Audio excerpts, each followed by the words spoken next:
Ana caminaba bajo una nube oscura. No era una nube de lluvia, sino una de tristeza. Esta nube la seguía a todas partes. Hacía que los días soleados parecieran grises. Los colores vibrantes del mundo se habían desvanecido.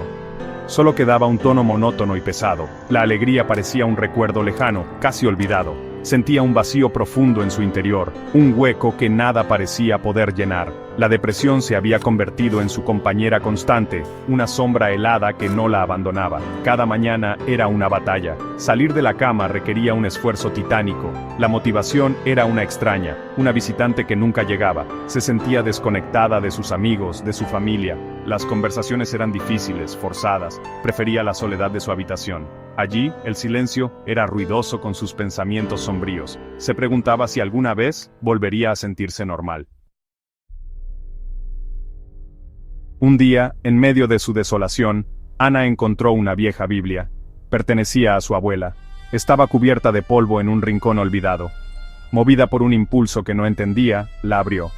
Sus dedos rozaron las páginas delgadas y frágiles. No esperaba nada. Quizás solo buscaba una distracción momentánea, pero algo la detuvo. Una frase saltó a la vista. Palabras que parecían escritas para ella, en ese preciso instante, un pequeño faro en su inmensa oscuridad. Al principio, leyó con escepticismo. Las historias le parecían antiguas, lejanas a su realidad. Pero una curiosidad incipiente comenzó a crecer. Había algo en esas palabras, algo que resonaba con su dolor, con su búsqueda. Encontró consuelo en los salmos, poemas de angustia, pero también de esperanza. Descubrió que no era la primera en sentirse así.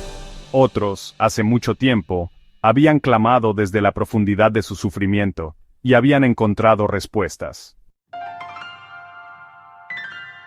La idea del amor de Dios comenzó a arraigarse en el corazón de Ana. Al principio era difícil de creer. ¿Cómo podía un ser perfecto amarla en su imperfección, en su tristeza? Pero las escrituras insistían. Dios es amor, su amor es incondicional. Comenzó a orar, tímidamente al principio. Sus oraciones eran simples susurros, confesiones de su dolor y su anhelo.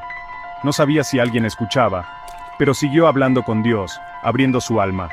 La oración se convirtió en un diálogo, un espacio sagrado donde podía ser completamente honesta, sin máscaras, sin pretensiones. Derramaba sus miedos, sus dudas, sus pequeñas alegrías, y en el silencio que seguía, sentía una paz que no podía explicar. Era como si una mano suave la sostuviera. Se sentía escuchada, comprendida. Dios no era una figura distante y severa, era un padre amoroso, paciente, siempre dispuesto a escuchar. Pequeños cambios comenzaron a florecer en la vida de Ana, un poco más de energía por las mañanas, una leve elevación de la niebla que nublaba su mente. Empezó a reconectar con el mundo, lentamente, una llamada a un amigo, un paseo corto por el parque. Cada pequeño paso era una victoria. La sonrisa volvía a sus labios, tímida al principio, pero genuina. El color regresaba a su mundo, pincelada a pincelada. La vida ya no parecía tan abrumadora. Por supuesto, el camino no fue lineal. Había días malos, días en que la sombra amenazaba con volver. Las dudas intentaban susurrar mentiras en su oído. Pero ahora tenía un ancla espiritual. Cuando la tristeza golpeaba, recurría a la oración, a las escrituras, recordaba las promesas de Dios, recordaba que su valor no dependía de sus sentimientos, sino del amor inmutable de su Creador. Aprendió a descansar en su gracia, incluso en medio de la tormenta.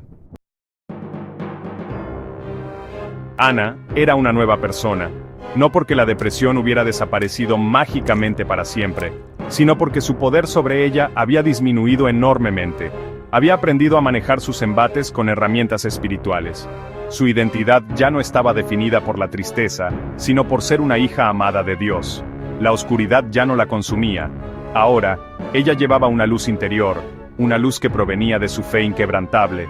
Había encontrado un propósito más profundo, un significado trascendente en su vida. Su relación con Dios se convirtió en el centro de su existencia. Cada día era una oportunidad para crecer en fe, para amar y servir a otros. Ya no vivía solo para sobrevivir, sino para florecer. Comprendió que su sufrimiento no había sido en vano. Dios lo había usado para moldearla, para acercarla a Él. Su pasado difícil se convirtió en un testimonio de la gracia redentora de Dios. Ahora miraba hacia el futuro con esperanza y resiliencia. Sabía que habría desafíos, porque la vida los tiene. pero ya no les temía como antes. Estaba equipada con la armadura de Dios, la verdad, la justicia, la fe, la salvación y la palabra.